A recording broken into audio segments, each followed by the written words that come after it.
Hey, I bet you didn't know that trees used to grow in the middle of Egypt's barren, sun-roasted Sinai desert. It's true. If you can't picture it, I don't blame you. But archaeologists have recently stumbled upon a tree-lined boulevard. Yep, an actual green avenue leading to a massive ancient fortress. No, this isn't some mirage or an overactive imagination, although I do have one. But it's turning our ideas of ancient Egyptian desert life upside down. Let's rewind a bit. The site in question is called Tel Abu Saifi, located in the northern part of the Sinai Peninsula. For a long time, it was known as a dusty archaeological footnote, the home of ruins from the Ptolemaic and Roman periods. You know, the era after Alexander the Great swaggered through Egypt and the Roman Empire called dibs. But recently, Egypt's Ministry of Tourism and Antiquities decided to give it a fresh dig. And what they found out turned to be more than just a forgotten outpost. We're talking about a full-on military fortress with defensive trenches, paved roads, lime kilns, barracks for soldiers, and even room for their families. A whole bunch of living quarters right in the middle of a desert doesn't feel very homey until you remember our star, the unexpected Green Avenue. This road was over 300 feet long and 36 feet wide, as long as an American football field, paved with limestone slabs and lined with more than 500 clay planting pits. These weren't for show, they held actual trees, creating a shaded tree-line entrance straight to the fortress. Imagine walking through that, the sun blazing overhead, and suddenly, blessed shade. Ooh. Now, that's not just a grand entrance, that's an ancient red carpet, or maybe a green one. But this wasn't about curb appeal. The existence of hundreds of trees in a desert landscape over 2,000 years ago tells us something big. You see, the Ptolemaic Egyptians weren't simply good at building monuments. They were also masters of water management. In a place where rainfall is rarer than a selfie with a pharaoh, they somehow found a way to grow rows of trees. Now, let that sink in.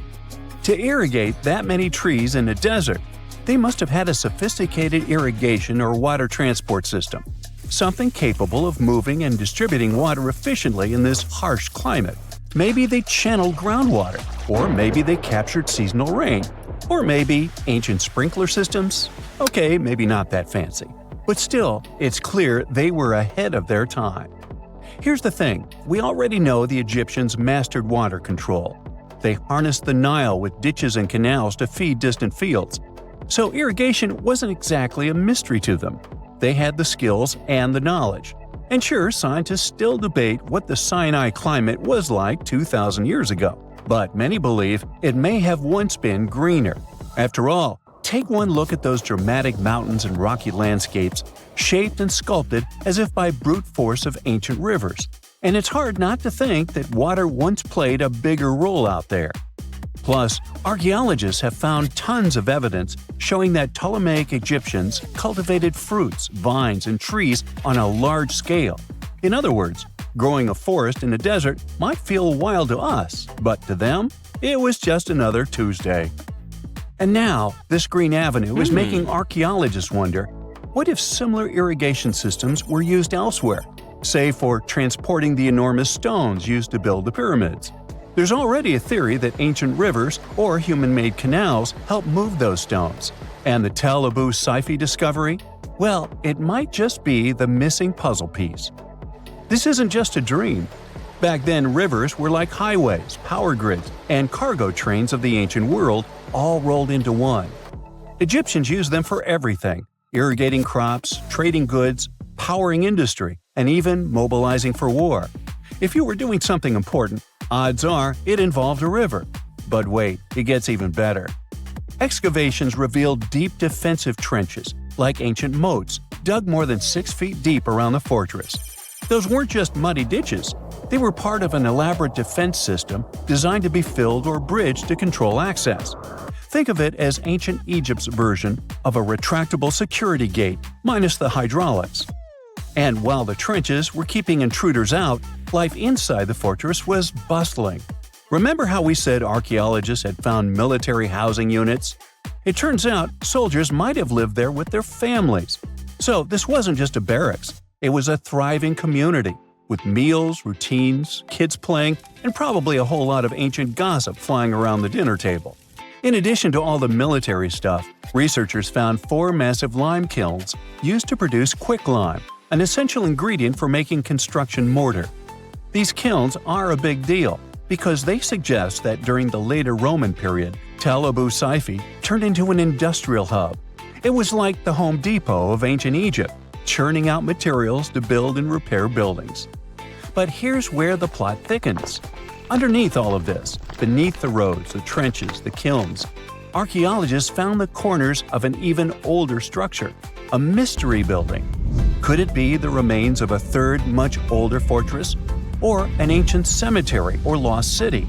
Nobody knows yet, but one thing's clear: this story isn't over. Honestly, this might be the coolest archaeological cliffhanger of the decade. So, what does this all mean? Well, for starters, it challenges everything we assumed about desert life in ancient Egypt. For the longest time, deserts were thought of as natural barriers, dry, deadly, and empty. But this find suggests that the desert might have once been green and full of life, not because the climate was dramatically different, but because the Egyptians were incredibly good at bending the environment to their will. They didn't just survive in the desert, they transformed it. It also adds fuel to the fire in the age-old debate about ancient Egyptian tech. If they could build a fortress with tree-lined roads, moats, irrigation, and industry in the middle of the Sinai, is it really such a stretch to imagine they could engineer water channels to move pyramid stones? Forget the Ancient Aliens TV show. Sure, it's entertaining, I'll give you that, but it makes us forget something crucial. Those people were brilliant. A lot of what we call modern technology is recycled ancient ingenuity. And who knows how much knowledge we've lost over time. Meanwhile, the dig continues. Scientists are now mapping the entire Tel Abu Saifi site, trying to piece together how all the structures connect. Some want to analyze soil samples to find traces of old tree roots and maybe even figure out what kinds of trees once grew there. Imagine if they were date palms. We might be looking at the world's oldest snack lane. You already know that the implications of the discoveries don't stop with history books, right? This kind of discovery has modern relevance too. Our world is going through a lot of change, with crazy weather and huge heat waves. So maybe we should be asking, what can we learn from ancient civilizations that once made the desert bloom? If nothing else, Tel Abu Saifi reminds us that the ancient Egyptians were more than just pharaohs, pyramids, and mummies. They were visionary planners, eco-architects, and straight-up problem solvers. They didn't wait for nature to hand them what they needed, they engineered it. And thanks to discoveries like this, we're getting a clearer picture of just how advanced and, frankly, how cool ancient Egyptian civilization really was. So next time someone tells you deserts are just empty wastelands, you can hit them with this fun fact. Over 2,000 years ago, in the heart of the Sinai Desert, there was a fortress with a tree-lined avenue, moats, military housing, an industrial center, and even a secret underground structure. Take that, sand dunes! Who knows what else is still buried out there, waiting to rewrite history? For over 3,000 years, no one knew this place even existed. And then, out of nowhere, archaeologists digging near Alexandria uncovered something absolutely shocking: a forgotten Egyptian city. This place is buried under Greek ruins, hiding secrets that could rewrite the history of pharaohs and their armies. And one of the artifacts, which looks like a simple wine jug, changed everything.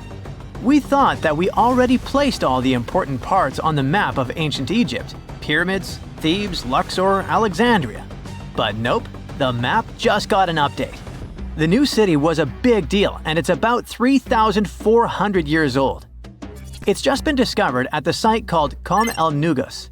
This place is located west of Alexandria and tucked between the Mediterranean and a saltwater lake called Lake Mariut. This discovery raised a few eyebrows. Scientists thought that this place used to be empty and that it was only settled by the Greeks in about 332 BCE. But it turns out that people lived in Kom el Nugus way before that. When archaeologists were digging through Greek ruins, they started noticing something unexpected. Mud brick walls. Yep, you know, the pyramid type. That's the kind Egyptians built during the New Kingdom. These mud bricks were made from mud, clay, sand, and straw. These ingredients were mixed with water and dried in the sun, not baked. Egyptians used them for thousands of years to build houses, temples, palaces, and yes, the pyramids. Of course, other civilizations did use mud brick too, but Egyptian mud brick is kinda quirky. They used straw that grew in their regions, layout styles, and mortar. That's what helped the experts realize that Egyptians used to hang out in Qom el-Nugus. That alone raised eyebrows, and then they found more. An entire street layout, buried structures, and even a temple built by Ramses the Great himself. His name speaks for itself. This guy was one of the most famous pharaohs in all of Egyptian history. He ruled ancient Egypt for 60 years, fought huge battles, and just loved building tons of stuff like that temple. People loved him so much that later pharaohs literally pretended to be him or wrote his name on their buildings. That's when archaeologists realized that they weren't looking at some dusty mud bricks of a tiny village. That's an entire buried city. They immediately started digging more. Turns out the whole place wasn't random. It was built with great care. The streets had drains to stop rainwater from damaging the soft mud brick walls. There were also small tomb chapels with writings about soldiers. This suggests this place might have been the military base, and that changes a lot. In ancient Egypt, when the military showed up, there must have been a reason. So what was it? Protection? Conquest? Control of something important? In the case of this city, it was probably about wine, water, and trade on the edge of the desert. What's even crazier is that we still don't know just how big it was. The team has only uncovered part of it so far. There could be fortifications, warehouses, administrative buildings, or even more religious or royal structures waiting underground. We also don't know what this town was called in ancient times. That name is still buried. But it might be uncovered someday, maybe inside a wall, maybe on a scroll, maybe on another broken jug. One of those already turned out to be a mind-blower. A chunk of a ceramic jar, called an amphora, had a royal seal pressed into it, and that seal bore the name Meredaton. Princess Meredaton wasn't just anyone. She was the eldest daughter of Queen Nefertiti and the older sister of King Tutankhamun. Yes, that's right. Both Nefertiti and King Tut were involved here. All that was about a century before Ramses the Great built one of his temples here. Looks like the city was founded back in the days of another pharaoh, the pharaoh Akhenaten, husband of Queen Nefertiti, father of Princess Meredaton, and future king Tutankhamun. That guy, Akhenaten, was a bit of a wild card. He was the type who really gets weird about one of his interests. He tried to completely change Egypt's religion, forcing everyone to worship the sun disk called Aten instead of the usual deities. He basically told all Egypt that all their mythology was wrong, and from now on, there will be no more Osiris, no more Thoth or Set. Just raw sunlight only, people. That's known in history as the Amarna period. And he went all in, changed his name, built an entirely new capital city called Amarna in the middle of the desert, redesigned temples, rewrote hymns, and even banned traditional religious imagery. Even the art got wild at the time. People started getting elongated heads, belly rolls, and all that humanity and vulnerability carved into stone. It was deliberately weird. He wanted to show the family not as perfect gods, but as human vessels of divine light. Everyone had to awkwardly smile and play along because he was the pharaoh after all. The wackiest part is that after his rule, his son, Tutankhamun, reversed all the sun disk-related stuff. He literally changed his name from Tutankhaten, which means living image of the Aten, the sun disk, to Tutankhamun, which means living image of Amun, one of the great older deities. King Tut brought back the old deities, reopened the temples, and erased as much of Akhenaten's legacy as possible. Looks like his family didn't really like the sun cult after all. Meanwhile, This discovered wine jug shows that the city was probably active, thriving with life during Akhenaten's times. That's huge! Up until now, there was no clear evidence that his radical ideas and projects extended all the way to the north. The jug also shows that vineyards and wine production reached all the way to the north in ancient Egypt. Wine really was a huge deal, worthy of placing a military base here. Princess Meritaton most likely used this jug. Just like with her brother, she was born into the sun and named after it. Her name, also spelled Meritaten, meant beloved of the Aten. As the eldest daughter of Pharaoh and his queen, born right into the middle of radical religious changes, she was raised to perform the future queen's duties. From her earliest years, she walked in temples alongside her mother Nefertiti, shaking the sistrum in solemn rituals. She was there when Akhenaten established his capital city, Amarna. He clearly loved his family. Meritaton's face was etched into its stone walls more than anyone else. In every temple, in every sacred scene, her figure appears, revered. Things get foggy in history after her father passed away. The throne wobbled. King Tut was very young, only 9 years old when he had to take new duties. Meritaton seemed to have been a brief step between her father and her younger brother. She married someone called Smenkhkare. History isn't even sure who that mysterious man was. Could have been a puppet, a phantom king in a crumbling dynasty. May have even been her brother. Whatever the truth was, these two took power and ruled together for a while. Meritaton got the title of the Great Royal Wife, a title of immense power. But Smenkhkare was a very short-lived ruler. He passed away just in about a year. There are some speculations among historians that Meritaton was the actual ruler, the informal female pharaoh, because her brother was too young. Some theories say that she raised Tutankhamun and became a sort of queen regent, mentoring the child who would be used to restore the old order. But all this is unconfirmed. It's very hard for historians to find information about that time because the Amarna period was later condemned. The successors wanted to wipe away Akhenaten's heresy and everything attached to it. This included Meritaten. So even if she ruled, even if she mothered Tut, they tried to bury her in the sands of history. In any case, perhaps this new uncovered city will tell us more about the mysteries of the Amarna period, one of the most chaotic periods of ancient Egypt. This coffin seems to defy logic. No visible openings, no way in or out, and yet, inside lies Lady Shannet-A, a mysterious woman from ancient Egypt, perfectly preserved even after 3,000 years. How did she get there? It was the third intermediate period in Egypt, a time between great dynasties. Pharaohs wore the blue crowns. Priests in Thebes were almost as powerful as kings. Markets were filled with the cries of merchants selling dates, papyrus, and precious perfumes. Lady Shannet-A was in her late 30s or early 40s, old age by Egyptian standards of that time.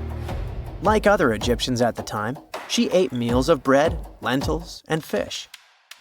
By that age, her teeth were already badly worn down, yellowish with enamel eroded, because food in ancient Egypt often had grains of sand in it. But she wasn't just a regular woman. When she passed away for unknown reasons, her burial was lavish. Locals wrapped her body in expensive linen and adorned with artificial eyes to replace her real ones. That would help her see in the afterlife. And that's exactly how we found her 3,000 years later, in a beautifully decorated sarcophagus. It was made of cartonnage, which is kind of like papier-mâché, made by layering linen and papyrus with adhesive. These coffins were wildly strong, lasting for thousands of years, all thanks to Egypt's super dry climate. But most importantly, Egyptians only used it for the elite. So she was someone very important to the locals, though we might never know why. But there was only one huge problem with her mummy. How did they even put her in the coffin? No matter how much researchers looked, there were simply no entry points. The only visible gap was a tiny slit near her feet. But that's not nearly large enough to place her entire body inside. This mystery puzzled them for decades, until they finally learned the truth only recently. They study those mummies at the Field Museum in Chicago using new technology, CT scans. It's basically like taking thousands of X-rays and piecing them together to create detailed 3D images. That's how we can learn more about the bodies without disturbing them. And it turns out the ancient Egyptians were unbelievably clever. They didn't construct the cartonnage around Shenat-Ah's body, which would be a common and easy thing to do. Instead, embalmers created the coffin first. Then, they softened this coffin with moisture to make it flexible. After that, they carefully molded it around her wrapped body. They did cut a slit along the back of the coffin to do that, but then they laced it up like a corset, so it seemed like there were no openings. Finally, they secured a wooden panel at her feet to keep everything in place. That's where the tiny slit came from. Usually, the insides were removed and put in jars, symbolically guarded by the 4 sons of Horus. Egyptians believed that the deceased would need all that stuff once they got into the afterlife. They also thought it would help preserve the body for ages, which, as we can see, worked amazingly well. Thanks to their beliefs, we now have mummies as time capsules. Each son of Horus was supposed to protect each of the specific body parts. The human-headed Imseti for the liver, the baboon-headed Hapi for the lungs, the jackal-headed Dalmutef for the stomach, and the falcon-headed Kebis Senuv for the intestines. It's crazy how much effort the embalmers put into their job, especially in Lady Shenat-Ah. They wanted to make sure her body remains untouched and the sarcophagus would be perfect for her. You can't help but wonder, who was she if she mattered so much? The ancient Egyptians literally viewed the afterlife as modern retirement planning. You're not just passing away, you gotta prepare yourself for it. Prepare the body, eyes to see, and so on. And the richer or more important you were, the better your afterlife would be. But Shenat-Ah wasn't the only fascinating mummy they studied. They also decided to scan Harwa, an Egyptian man who lived around the same time. Judging by the mummy, he also had a high social status. His mummy revealed no signs of hard labor and his teeth were well kept, which means he enjoyed some high-quality food without tons of sand in it. Some fellas got lucky both in life and after it. But there were many mysterious mummies throughout history. One of them is Chin Tzu, also known as Lady Dai. The story of her began in 1968. Some workers near Changsha, China, were digging an air raid shelter for a hospital. But suddenly, they accidentally uncovered an ancient burial site. They came down there and stumbled upon something incredible. 3 tombs belonging to a noblewoman, her husband, and a young man believed to be their son. She was a noblewoman from ancient China, and she had a fascinating backstory. She lived over 2,000 years ago during the Western Han dynasty. She was married to Li Kang, a guy who served as chancellor to the Changsha kingdom, a high-ranking official. At first, it looks like Lady Dai lived a life of luxury and privilege. She had private musicians to play at her parties, and for her personal enjoyment. She probably played the guqin, an instrument that back in the day people associated with intellect and elegance. And she certainly ate like an empress. Fine meats, delicacies, and all things like that. Even her wardrobe was full of some exquisite silk, not even mentioning the tons of cosmetics. But all this wealth came at a cost. The more she aged, the worse her health became. She got a full pack: a heart condition, diabetes, high pressure, and liver issues. It also looks like her back was driving her crazy, probably making it hard for her to even move. Finally, as a cherry on top, she developed gallstones. All this packed together eventually led to a heart attack that took her life around the age of 50. There was one haunting detail. Scientists found over 130 melon seeds in her stomach and intestines. Most likely, she ate watermelon just hours before she passed away, which means it was probably during summer when the fruit was ripe. She enjoyed a sweet, simple treat before her life was cut short. The excavation began in 1972, and this wasn't easy at all. Over 1,500 local students had to help. And Lady Dai was the most mysterious one. She was buried in 4 rectangular pine boxes, one inside the other like a Matryoshka doll, all wrapped in 20 layers of silk, and all that sealed with lots of charcoal and white clay. The coffins were painted beautifully as well, adorned with protective deities, mythical animals, and clouds which symbolized the heavens. There were drawings of divine creatures and Mount Kunlun. The myth said that on this mountain, people reach eternal happiness. All this told us a lot about the Han dynasty, their beliefs about afterlife, art, daily lives, and their remarkable craftsmanship. And then researchers finally got to the body. It was astonishing. Soft skin, joints that could still bend, and in general, she was almost intact. She even kept her hair, eyelashes, fingerprints, and even traces of blood. It's like she literally passed away only a few weeks ago. Ancient people used a very clever technique to preserve her. It looks like embalmers put her into some weird, mysterious acidic liquid. This liquid prevented bacteria from growing. Unfortunately, it also gave rashes to all the scientists that touched Lady Dai. And this rash lasted for 3 months. And you know what they buried together with her? Over 1,400 artifacts, mostly personal stuff like silk clothes, cosmetics, and musical instruments. Even food, grains, meats, wine, and pastries. There were also 162 carved wooden figurines of various servants and musicians. It's possible that they were either just there to service her even in the afterlife, or maybe based on her actual servants. Not many civilizations are as mysterious as ancient Egypt. A powerful empire that lasted over 3,000 years. It gave us pyramids that still stand and myths that still inspire. It's one of the most explored places on Earth, yet somehow, we still find exciting stuff. In Abydos, archaeologists just uncovered a 3,600-year-old royal tomb. It's huge! It has golden hieroglyphs of deities covering the entrance, but the pharaoh's name? It's not there. It's missing. Who was this ruler? And what new chapter could this open in Egypt's story? If there's one place in Egypt where the line between life and demise feels thinner, it's Abydos. To the ancient Egyptians, this was sacred ground. They believed it was the burial place of Osiris, the god who literally passed away, had his remains separated, and came back to life to rule the underworld. Because of that, Abydos became Egypt's spiritual gathering place. Pharaohs built amazing temples here, like the Temple of Seti, famous for its King's List, a wall that has the names of 76 pharaohs carved in it. Pilgrims came from across Egypt, leaving offerings and participating in Osiris festivals, where his demise and rebirth were ritually reenacted.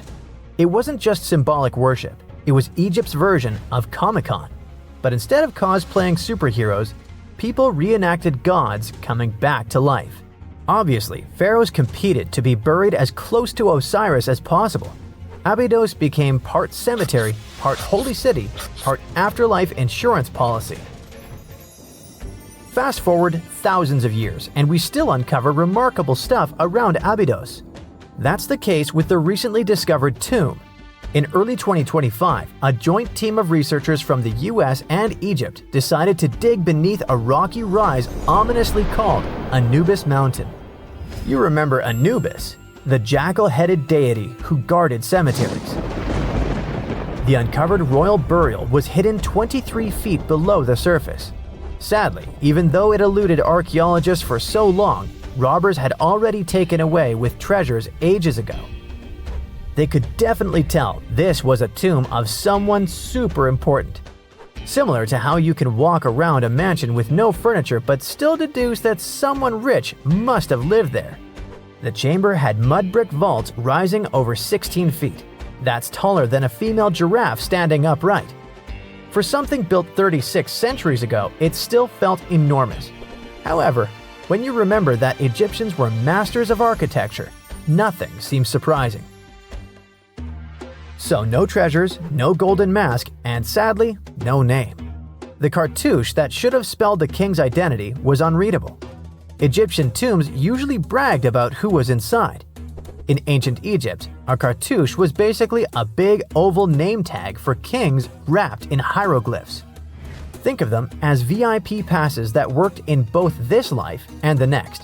Without it, your soul couldn't check into the afterlife hotel. That's because to the Egyptians, your name, your ren, wasn't just so your teacher could distinguish you from kids with the same haircut. It was a core part of who you were. As long as your ren survived, so did you. To have your name forgotten was considered a fate worse than passing away. A soul cannot journey without a name. That's why you'd see cartouches all over the place, on temples, obelisks, jewelry, statues, and tomb walls. It wasn't there just for the marketing. It kept the pharaoh's presence front and center everywhere you looked. Imagine building a massive tomb only for 3,600 years later to walk in and go, who is this guy again? Not cool at all. That's why it's fair to imagine our nameless pharaoh haunting the robbers for all eternity. So yeah, cartouche was considered very significant. One of the most famous and mind-blowing examples comes from the tomb of Thutmose III.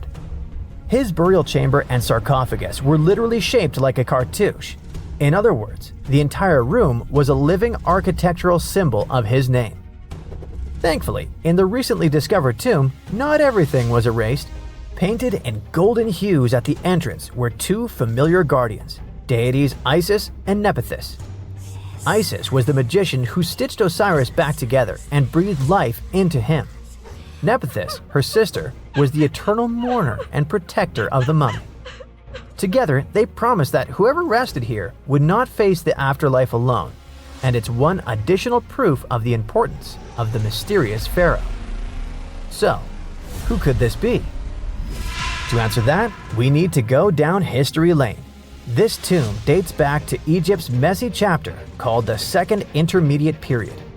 Instead of one ruler in charge, the country had many rival kingdoms, each with its own little power base, like a real-life Egyptian version of Game of Thrones. And right in the middle of that chaos was Abydos.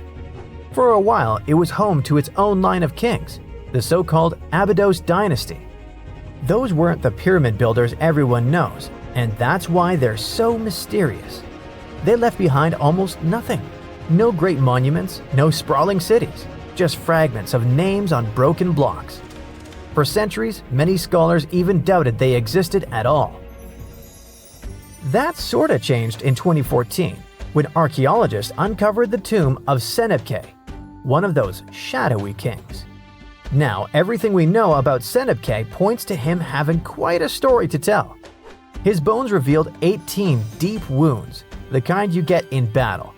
He had blows to his skull, back, and hands, and likely lost his life fighting, making him one of the few pharaohs we know who sadly fell in combat. His tomb was modest, with reused artifacts from earlier kings, but it delivered one priceless thing: proof.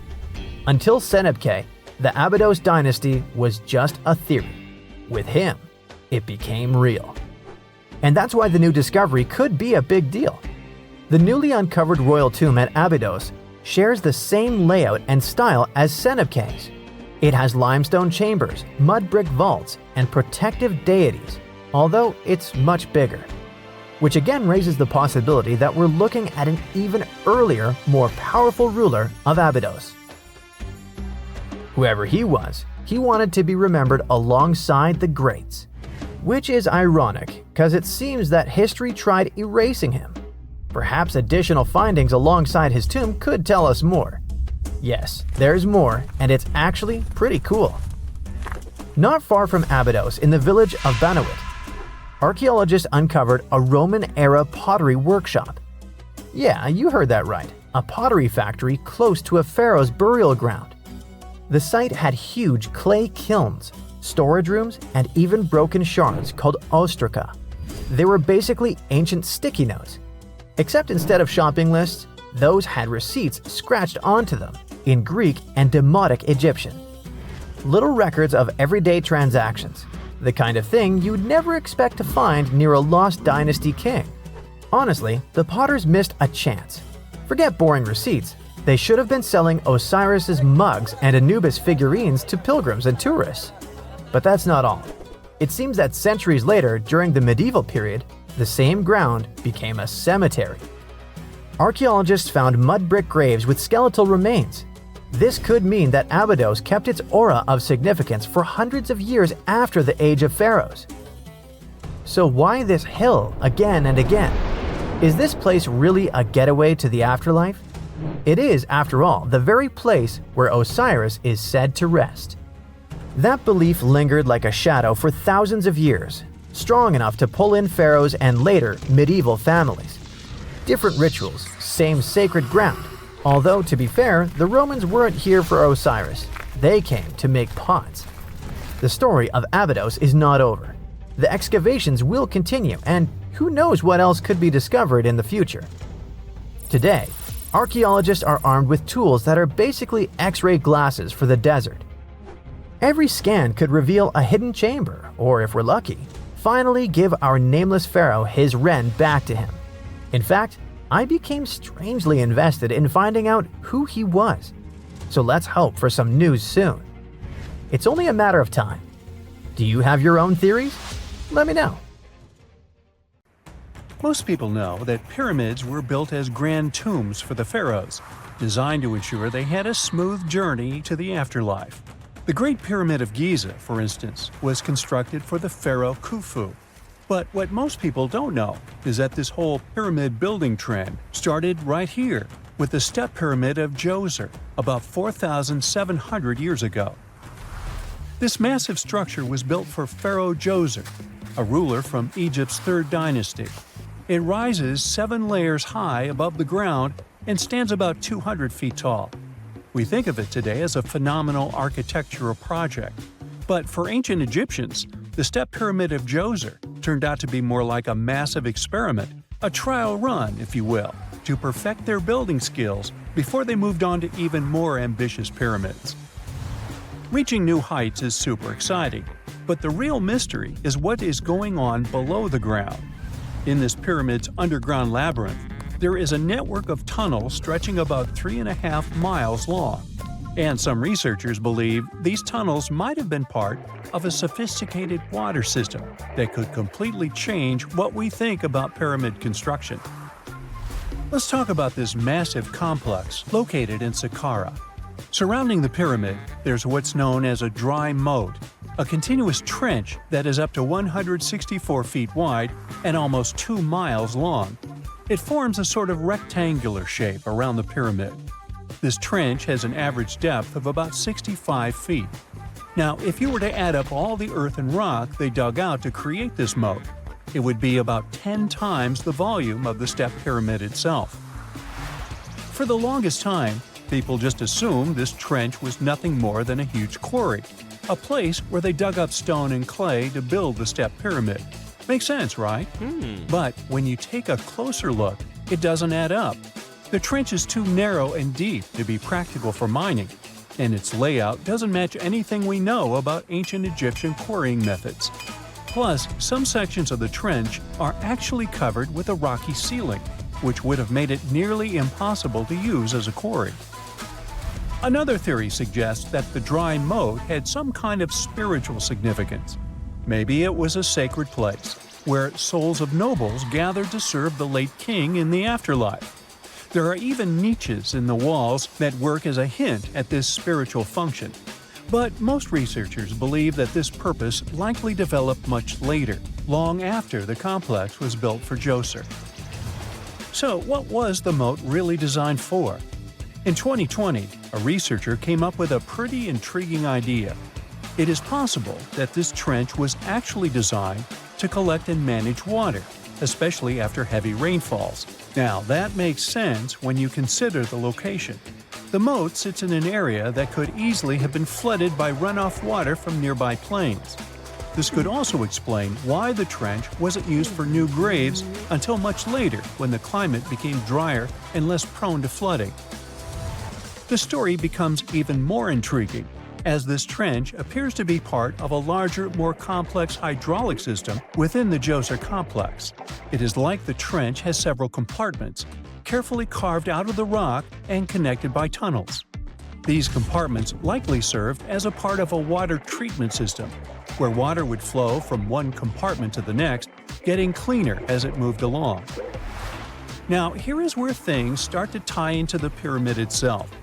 The Djoser complex has a series of underground shafts, and some researchers think that water from the moat's deep trench might have been used to power a hydraulic lift system, and this giant water-powered elevator could have been used to raise the heavy stones needed to build the pyramid.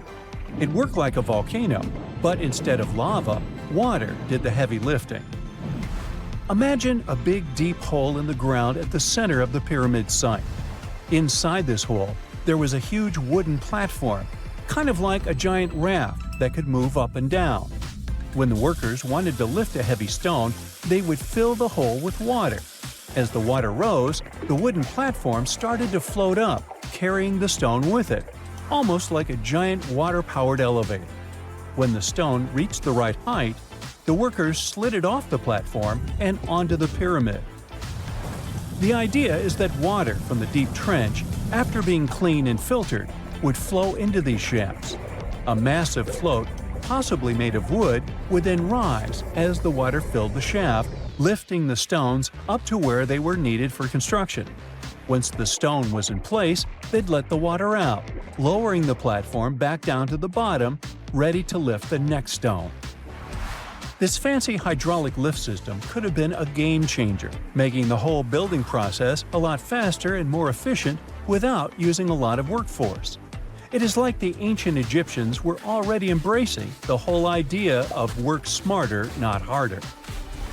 But of course, not everyone is on board with this theory. Some experts argue that the area where the step pyramid of Djoser was built couldn't have held enough water from occasional rains to maintain such a fancy hydraulic system. The main theory suggests that, in the past, there might have been some kind of lake nearby that would have filled up after a period of rain, and this lake could have supplied water to the complex's hydraulic system. But there is no mention of such a lake in any ancient Egyptian writings, so it might be more of a what-if situation than a reality. And then there's the issue of the hard work itself. Remember when I said this method could have allowed the ancient builders to raise stones with far less effort? Well, that might not be entirely true. According to some experts, just building this hydraulic device would have required a lot more heavy work than simply moving the stone blocks using good old-fashioned manpower. And let's not forget, the step pyramid of Djoser is like a baby pyramid compared to those that came later.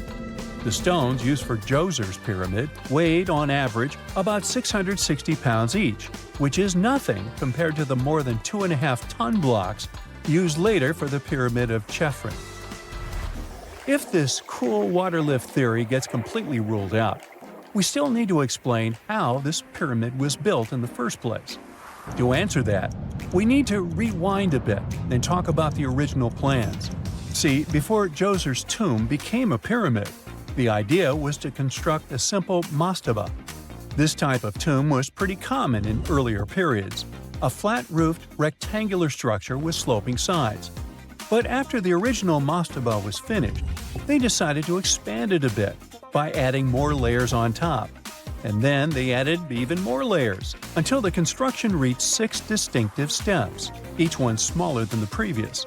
And they probably did all this by raising those heavy stones using ramps, not a water-powered elevator. There is still so much we don't know about the step pyramid of Djoser.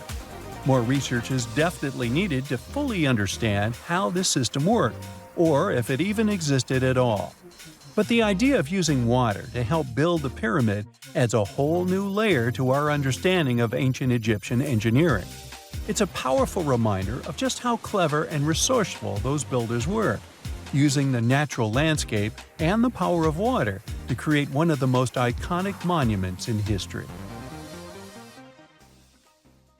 In 1850, French scientist Auguste Mariette went to Egypt looking for manuscripts, but accidentally found a head of a sphinx sticking out of the dunes. He cleared the sand and figured out the Sphinx was guiding the entrance to some underground construction. Several months later, he finally entered the Serapeum of Saqqara. Inside, he found an enormous granite sarcophagi with remnants of 64 bulls. Scientists are still amazed by the tech that the ancient Egyptians used to transport those enormous boxes. The Serapeum was built around the year 3000 before the Common Era. It was an underground tomb built to honor the sacred Apis bulls of ancient Egypt. It had a long hallway, almost 500 feet long, with giant stone rooms on both sides. Some of the sarcophagi weighed as much as 50 average cars, and all of them were made with super precision, with exact 90-degree angles. These sarcophagi were beautifully decorated with hieroglyphs and carvings that told stories about the lives and importance of the Apis bulls. Now, there are 24 sarcophagi left. In ancient Egypt, Apis bulls were very special animals connected to the deity Ptah. They thought the bulls carried Ptah's spirit and wisdom, helped the pharaoh, and protected the Egyptians. Priests looked for special markings on young bulls to find Apis bulls. It could be a white triangle on its forehead, which symbolized divine light, a shape on its back like a vulture's wing, and a scarab shape under its tongue, which stood for rebirth. If a bull had these signs, they believed it was chosen by Ptah and treated it like royalty. The chosen bulls lived in a special temple in Memphis, the city where they worshipped Ptah. They received the best care and offerings from visitors who wanted their blessings. When an Apis bull passed away, it was treated with great honor and mummified.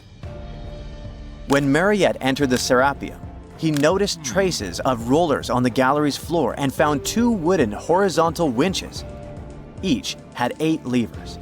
Later, other explorers saw double rails. The burial chambers were lower than the hallway floor. To get the boxes into place, workers filled the chambers with sand so the sarcophagi could be rolled in straight. Then they slowly removed the sand to gently lower the boxes into perfectly cut spaces in the bedrock. A carved stone sign found in the Serapeum said it took 28 days to move just one sarcophagus and its lid into its spot during the time of Ptolemy II.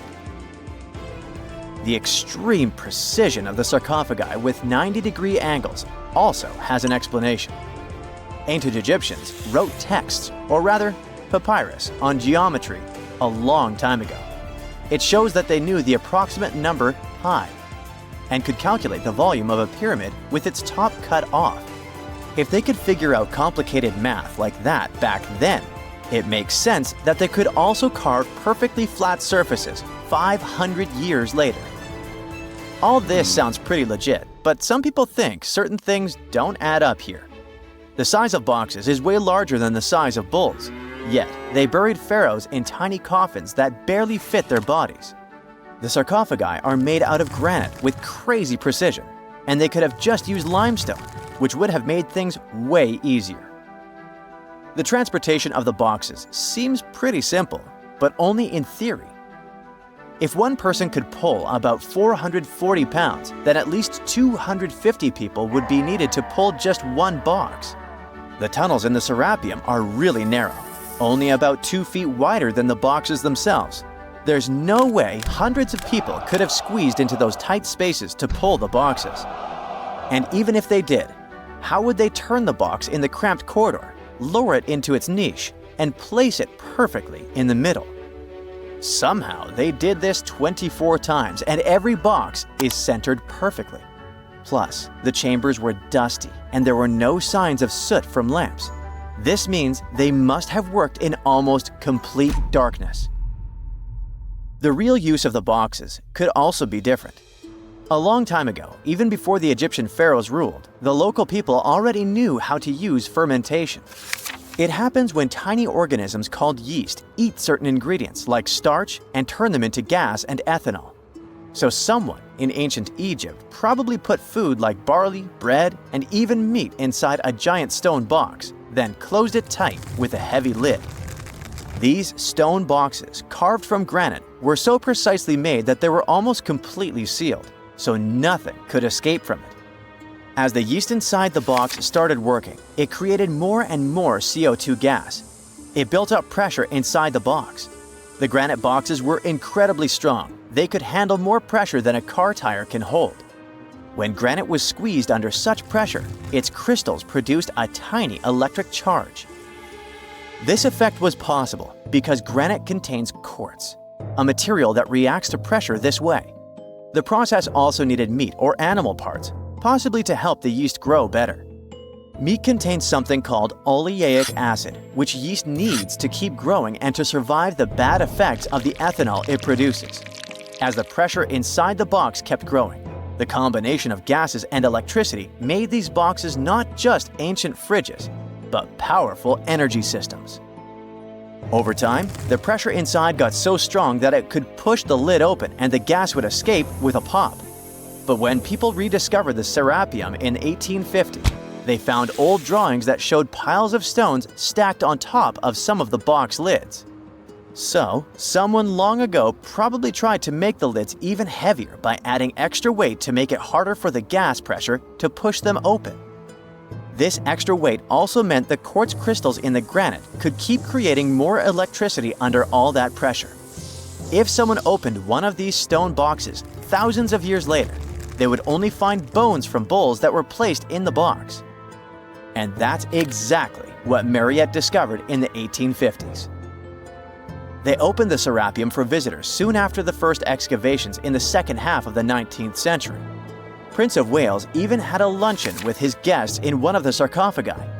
Sands and earthquakes made the site inaccessible for a while, but now you can visit it again and try to solve the mystery yourself. With new tech, we could have answers to many other historical mysteries soon. A team of scientists at Chicago's Field Museum of Natural History recently used a special CT scanner to learn more about ancient Egyptian mummies without unwrapping them. They gently rolled 26 mummies on custom carts out to the parking lot, where the scanner was waiting. It took thousands of detailed X-ray pictures of each mummy and their coffins. When all the pictures were put together, they created 3D images that showed what was inside, the skeletons, and some artifacts. The scientists hope these images will help them understand ancient Egyptian burial practices from over 3,000 years ago. Even though the scanning process only took 4 days, it might take 3 years to study all the data. But scientists were able to learn some personal details about the mummies.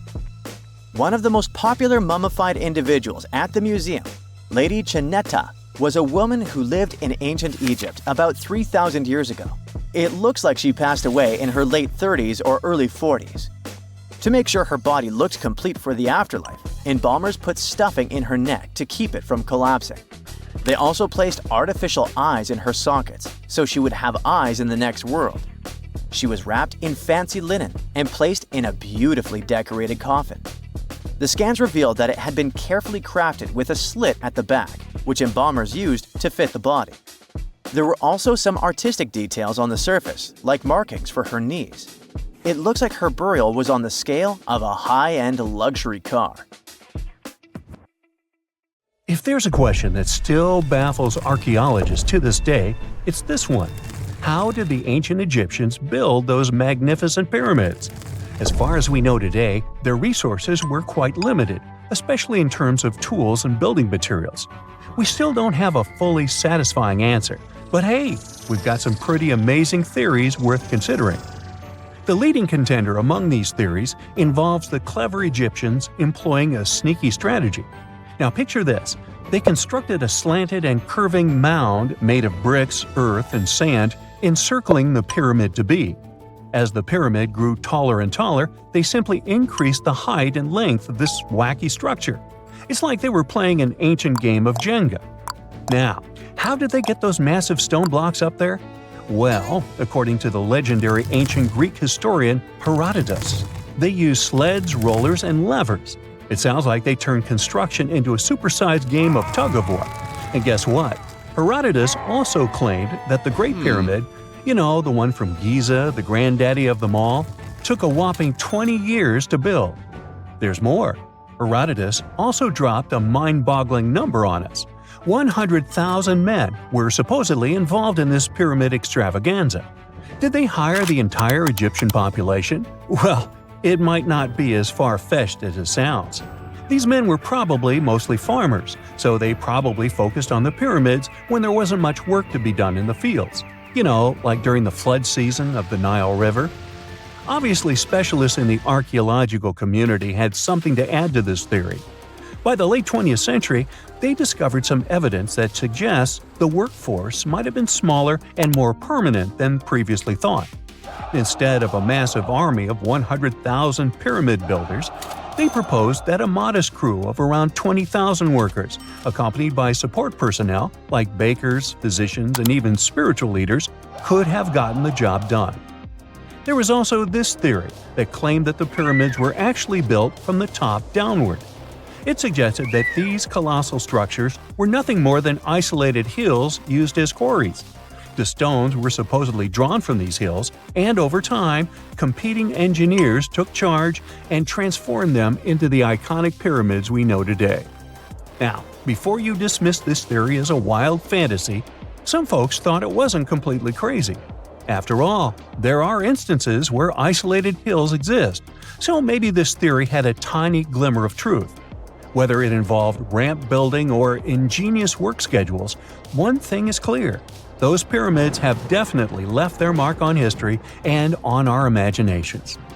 Now, speaking of ancient Egyptian mysteries, there's this gigantic unfinished obelisk sitting in ancient Egypt, and scientists are trying to figure out how it was shaped. Now, some people suggest that our industrious ancestors used handheld pounders to get the job done. One expert has a different take on the matter, though. He argues that if we take a closer look at the pattern left behind by the shaping tool, we'll notice something peculiar. The walls of the trenches surrounding the obelisk display a neat and even pattern, which is pretty unlikely if they were pounded away by mere mortal hands. According to this expert, those horizontal striations are usually the result of a tool that takes breaks while removing material, leaving its mark on the surface. But wait, there's more. Imagine the tool being rocked back and forth against the trench walls, clearing away the waste to keep the trench from narrowing. Well, in that case, the tool might have left some funky horizontal striations where it was pressed against the sidewall. This sounds like some fancy technology at play, don't you think? And guess what? The dynastic Egyptians probably didn't have access to that kind of know-how. Another famous Egyptologist from way back also uncovered a bunch of core drills during his adventures. Although the actual drill bits are missing, his collection houses these particular core remnants made of limestone, alabaster, and even granite. These constructions aren't the only amazing thing the ancient Egyptians left behind, though. As it turns out, the Egyptians were the genius minds behind the creation of the handheld mirror. Yeah, that little mirror you use every day to check yourself out. But here's the twist. These mirrors are like pieces of art. They were decorated with inscriptions and figures. But that's not all. The Egyptians had a serious concern with their appearance. They knew the importance of personal hygiene and looking fabulous. So, in their quest for pearly whites, they invented toothbrushes and toothpaste. Dental problems were pretty common back then, and their smiles weren't exactly all white. Dentistry wasn't their strongest suit, you see. Maybe their minds were distracted by all that pyramid building. So that doesn't mean those ancient toothpaste recipes weren't amazing. One delightful concoction included rock salt, mint, dried iris petals, and pepper. Some brave dentists in the 21st century tried it out, and it worked pretty well. Ground-up ash was also used in another recipe to create a tooth cleansing paste. Mint was missing, so that didn't do much for their breath. That's when the genius Egyptians came up with the world's first breath mints. They made tablets from heated spices like cinnamon, and they mixed it with honey. Now, let's shift gears to home decor, Egyptian style. They surely took ornamentation to the next level. While the concept of decorating furniture started in Mesopotamia, the Egyptians cranked it up a notch. They went all out with different colors of ink and even developed various weights of paper. Oh, and let's not forget about those cute little area rugs we all have in our homes today. Guess who came up with the idea? Yep, the Egyptians. They used the versatile papyrus plant to make those cozy rugs. And speaking of trends, the Egyptians loved their knickknacks. They had an assortment of small figurines in the shapes of cats, dogs, and people. These statues were made from various materials, like simple sun-dried mud to the ultimate bling of gold. It all depended on how loaded you were. The Egyptians were also all about farming, and they knew that clean water was crucial for their crops and animals. That's why they came up with some nifty inventions and techniques to make sure their land was fertile and their plants were happy. First off, they had the genius idea of using ox-drawn plows. They had two types of plows, heavy and light. The heavy plow would strut its stuff, cutting deep furrows in the soil, while the lighter plow followed behind, fluffing up the earth. But they didn't stop there. After plowing, the Egyptians would break up clumps of soil and sow the rows with seeds. To give those seeds a good old squish into the furrows, they'd march their livestock across the field, effectively closing up the furrows. But hey, all that hard work would be pointless if their seeds were as dry as the Sahara. That's where irrigation comes into play. The Egyptians were so good at it that other cultures, like the Greeks and Romans, couldn't help but copy their techniques. Now let's switch gears and talk about the marvelous architecture of ancient Egypt. These folks weren't just skilled farmers, they were also architectural maestros. They built these fancy canals to carry water to farms and villages, and boy, did they know how to make those canals look pretty. Just imagine strolling along a canal lined with ornate structures. The pharaoh Ramesses the Great was quite the overachiever when it came to construction. One of his mind-blowing creations was the construction located at Abu Simbel. This building was designed so that twice a year, the sun would shine directly into it and illuminate the statues of Ramesses. And let's not forget about the corbelled arch. Without this architectural gem, we'd be missing out on some mind-boggling structures like the Great Pyramid. The Egyptians knew how to make things stand tall and proud, thanks to their engineering and construction wizardry. They built grand halls and inner sanctums that make your jaw drop, and some of these temples doubled as astronomical observatories. When you hear the word mummy, you might get a chill down your spine. That's because most of us associate this word with those creepy characters we've seen in some scary movies. But in reality, mummies have helped us understand a lot about ancient civilizations, their rulers, and about how people used to deal with losing their loved ones. The people most famous worldwide for their mummies are the ancient Egyptians. They believed that some sort of existence after passing away was possible, if certain conditions were met.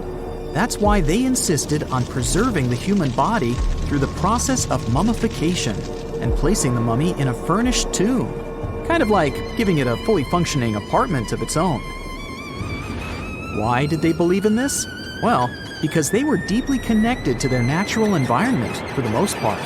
They saw the natural cycles around them, like how the sun rose every day, followed by the moon, or how new life was always sprouting from plants, even after they had wilted away. They also believed that the powerful spirit Osiris, who represented the cycle of passing away and resurrection, played a role in this process. To prepare for the afterlife, the ancient Egyptians followed certain rituals, like mummification, which involved using materials like honey, resins, and incense to preserve the body. There's no other mummy more popular than that of King Tut. He was a young pharaoh who ruled over 3,000 years ago in Egypt. The problem with discovering ancient royal tombs is that most of such burial sites were previously robbed. People knew ancient rulers had been left with many valuable belongings, so those locations became vulnerable to thieves. When King Tut's tomb was opened in 1922, people were excited because it had not been robbed, like many other previously discovered royal tombs. That's how well hidden it was. Inside, his mummy was encapsulated in a total of 3 coffins, including one made of gold. The objects found in his tomb showed us what ancient Egypt was like, and studying his mummy also helped us learn about the culture and practices popular at the time when he passed away. We also learned about his family by looking at his DNA. Scientists were able to discover that he had had a disease called malaria and a problem with his foot that might have made it hard for him to walk. Ramses II was another pharaoh in Egypt who ruled for 68 years. which was quite a lot back in the day. He was known for his expansion campaigns and building projects. Many objects from his time as a ruler still exist today, including a large statue of him. Ramses II was about 6 feet tall and lived to be about 90 years old. After looking at his mummy, scientists concluded that he may have had a medical condition that affected his spine. Now, remember those thieves I mentioned before? They are probably the reason why Ramses II ended up in a plain coffin in a secret collection of royal mummies at Deir al-Bahari, which was rediscovered in 1881. Thankfully, archaeologists were able to identify him because his journeys had been recorded on his wrappings. The process was really tedious too. In fact, in ancient Egypt, the mummification process could take a staggering 70 days to complete. A special person would say a very specific speech while delicately handling the body and drying it out using a type of salt called natron. They also used linen and resin to make the body look more lifelike and to wrap it in cloth. The tomb was equally as important for ancient Egyptians. The walls of King Tut's tomb, for example, were adorned with intricate artwork that depicted his journey to the afterlife, from his burial procession to his passage through the underworld. The ancient Egyptians believed that everyone made this journey after passing away, and they filled their tombs with items and paintings to help the person in their spiritual travels. Additionally, the walls of the tomb were decorated with spells from a special book, which contained a collection of poems that the Egyptians believed would help people reach the afterlife. And speaking of how important this journey was, people also placed food in these ancient tombs.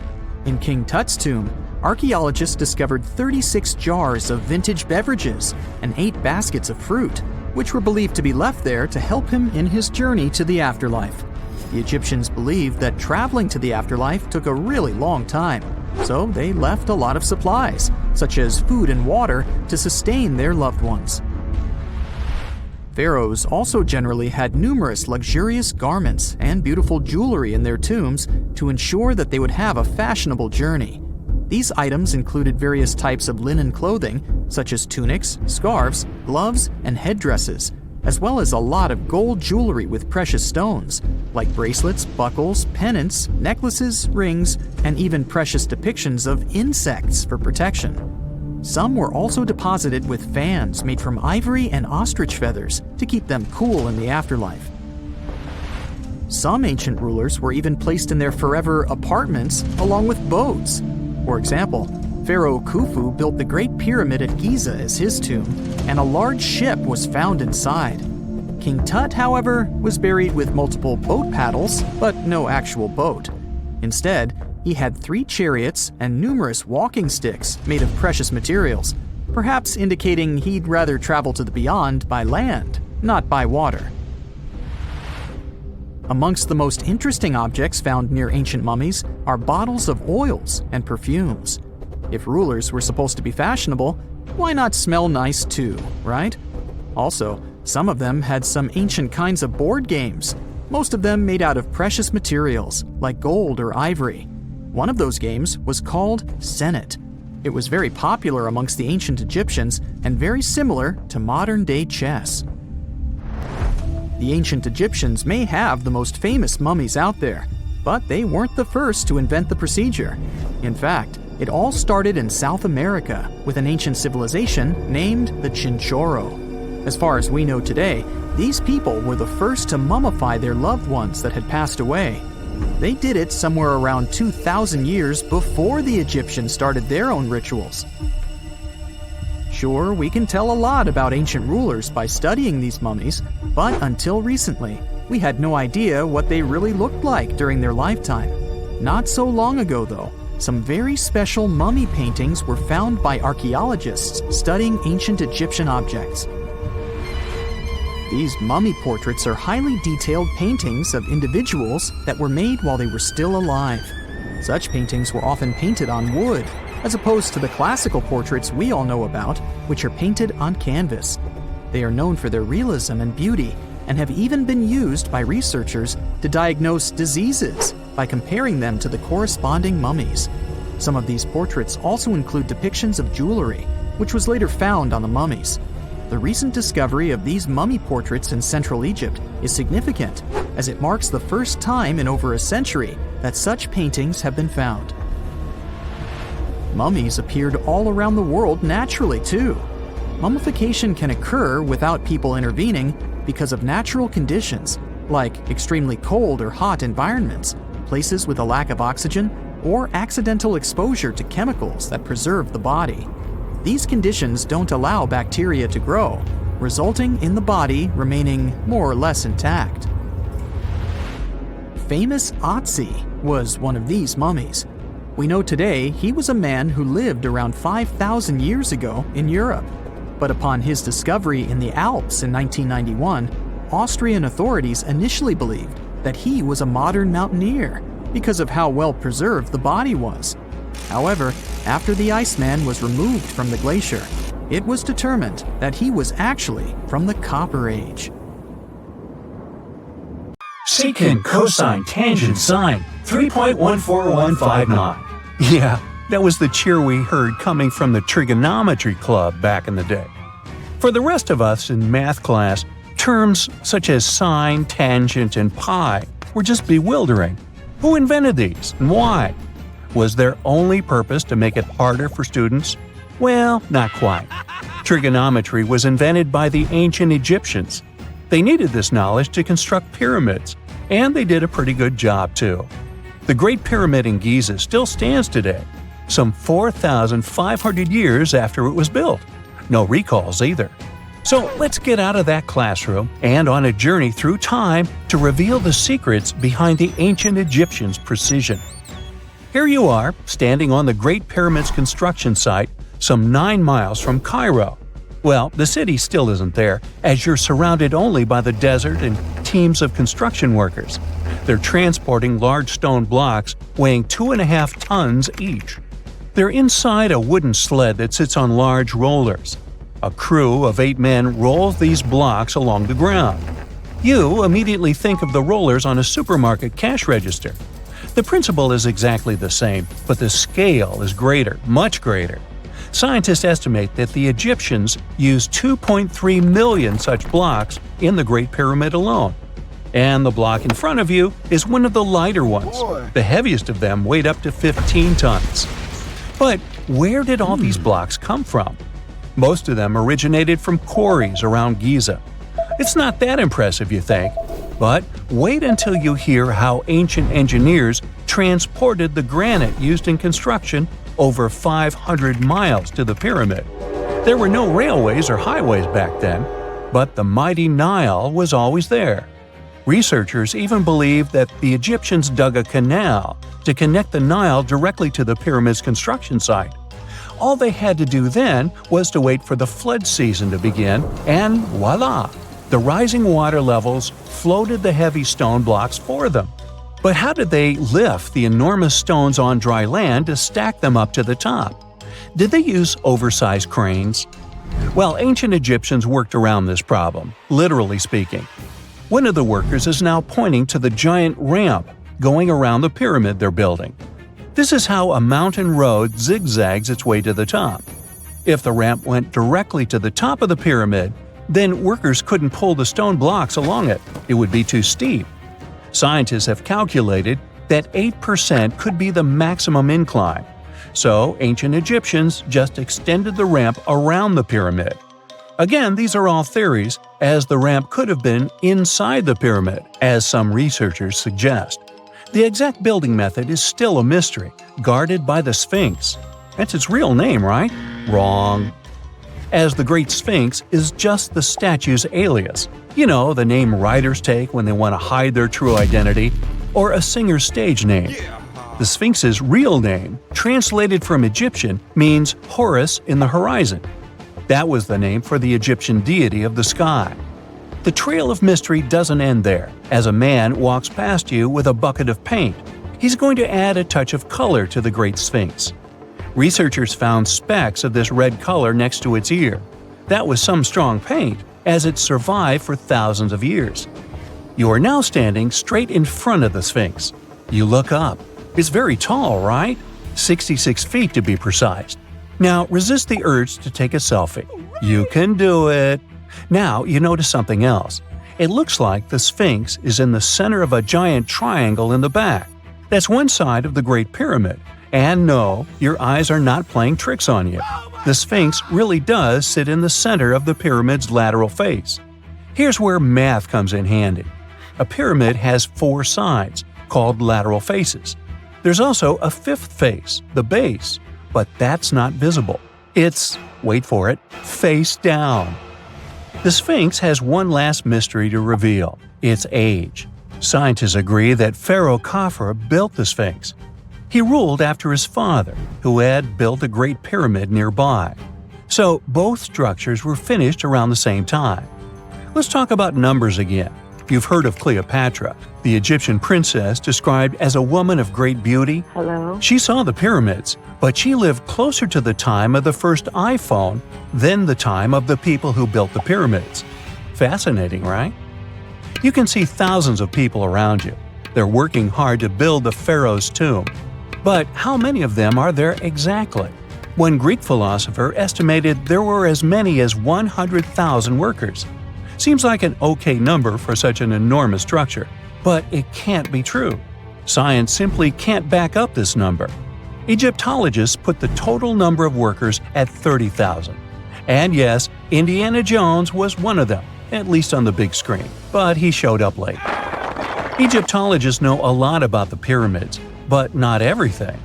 Not because they don't want to, but because they haven't yet dug up enough evidence.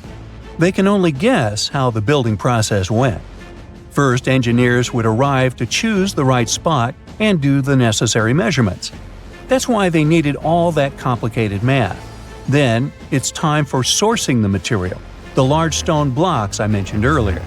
When boats deliver them to the site of the future pyramid, workers can finally do their thing. They operated in smaller groups, but there were at least 2,000 of them chiseling and carving away at any given time. Sounds like a typical construction site today? Well, that's because it is, just thousands of years ago. It's amazing what ancient Egyptians were able to achieve with just copper and stone tools. The pyramid is now complete in front of you. But is it the same pyramid we see today? Why is this structure shining bright in the desert sun? Isn't it supposed to be a dusty yellow color? Well, no. Human activity and the elements have completely stripped the outer layer of stones over time. Expert craftspeople polished these blocks using nothing but stone and sand. The end result was a smooth and shiny rock. On the day it was completed, the Great Pyramid of Giza was a perfect triangle of light. Its polished sides acted like giant mirrors, reflecting the powerful Egyptian sun. This is the point where you should put your glasses on, and that shiny thing you see at the pyramid's very top is actually gold. The capstone at the top of the pyramid is called a pyramidion. It was covered in sheets of gold. As you can guess, these were the first stones to disappear. Let's make another stop before we get you back to your classroom. We travel to the British Isles, and no, Stonehenge isn't our destination. It is Newgrange in County Meath. Scientists estimate that the ancient peoples of Ireland built this stone monument around the year 3200 BCE. This makes it older than both Stonehenge and the Great Pyramid in Giza. The function of the circular mound in Newgrange is the same as the one of the Great Pyramid and equally mysterious. The estimated amount of loose stone present in the valley is over 220,000 tons. And it's not just randomly thrown on a pile. The order in which the stones are set makes the structure water-resistant. That would explain how Newgrange had survived for so long. Kinda makes you want to splash out the cash for that waterproof phone case, huh? Well, you're back in your school desk, but today's math lecture is the last thing on your mind. You're thinking about how great the Egyptian pyramids are, and if we have something similar today. It turns out modern engineers are just as impressed with the Great Pyramid as you are. There's a glass pyramid sitting in the main courtyard of the famous Louvre Museum in Paris. The panorama of San Francisco wouldn't be complete without the 48-story Transamerica Pyramid. But Las Vegas went the furthest. There we find the Luxor Hotel. It's so big that it's the third largest pyramid on the planet. And guess what's in front of it? Yup, a replica of the Sphinx. It's 110 feet tall, 2 stories higher than the one in Giza. Yeah, everything's bigger in Vegas. A gruesome discovery took place in Egypt some years ago. You want to hear about it? 16 human hands, carefully buried in 4 eerie pits. They didn't look too much like human hands at first, since they were abnormally large, but they were. Weirdly, there were only right hands, no left hands were in sight. It turned out that it points to the practice of an ancient dark ritual. Old Egyptian art and tales talked of a ceremony where warriors would present the right hand of their adversaries as proof of victory and ask for gold in return. Egyptians believed in the afterlife, so cutting off someone's hand meant you cut off their power eternally. Guaranteeing this type of defeat was interesting to the winning party. Here, the fight was between Egyptians versus Hyksos, who lived in what was once known as Canaan. Egypt has always been the center of some history-changing findings, and some time ago, this papyrus was found. If we stretched it open, it would be just a tad bigger than the height of a skyscraper. The world's tiniest skyscraper, which is located in Wichita Falls, Texas. When humans didn't write on their notes app, they wrote on this thing, made from the medulla of a papyrus plant. Around 2,000 years ago, ancient Egyptians wrote something reminiscent of a book where they describe most of their funerary traditions and their visions of the afterlife. It's considered one of the most important texts from ancient Egypt and is still sold in bookstores to this day. This ancient manuscript was unearthed from a chamber located just south of the Pyramid of Djoser, located in Saqqara. Oh yes, Djoser is the oldest pyramid in Egypt and not the Giza pyramids like most people think. So recently, the site of Saqqara buzzed with excited archaeologists who probably found one of Egypt's oldest complete mummies. They believe that this beautiful and well-preserved mummy was that of a wealthy man. He was discovered in a deep shaft, covered in layers of gold leaves. There are many symbols that show he was an important and wealthy man, like the band he wore on his head, the bracelet on his chest, and the fact that he was embalmed with a tunic, which was reserved for Egypt's finest. The most exciting part of the entire discovery was finding the resting place sealed with mortar, just as the ancient Egyptians had left it 4,300 years ago. Now this may sound weird, but back in 2008, archaeologists discovered a missing pyramid. Now it went missing because it deteriorated over the span of 4,000 years. Today, you can only see its base. It was a pretty important site back in ancient times. It is said that around the area of the pyramid, the ancients hosted a special type of ceremony where high priests would carry mummified remains of sacred bulls. Now here's a fun fact. Ancient Egyptians believed that Apis bulls were earthly incarnations of the city deity of Memphis and was connected to rites of fertility. It wasn't just any Apis bull though. They needed to be all black with a single white mark between its horns and a bunch of very specific characteristics. They were selected by the local priests and honored until they passed away. After that, they were mummified and buried in underground galleries. Meanwhile, this missing pyramid sort of disappeared around the 1800s. It was a German archaeologist who first found it in the village of Saqqara. He called it the Headless Pyramid when he first found it.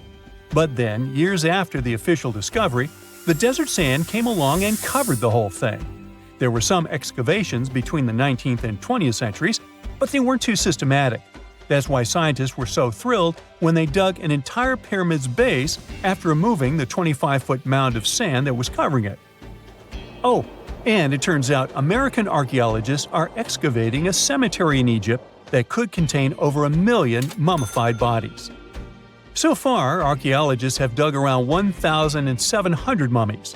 One of the main differences from other classic Egyptian mummies is that these people weren't kings and pharaohs.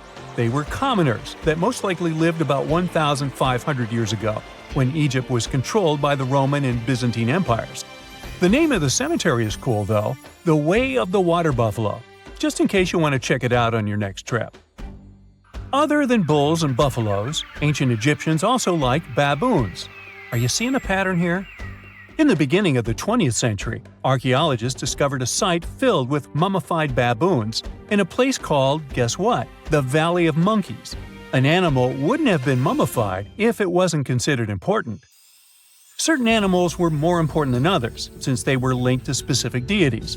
Jackals were connected to Anubis, the ancient god of the afterlife, and cats were likened to the female deity Bastet.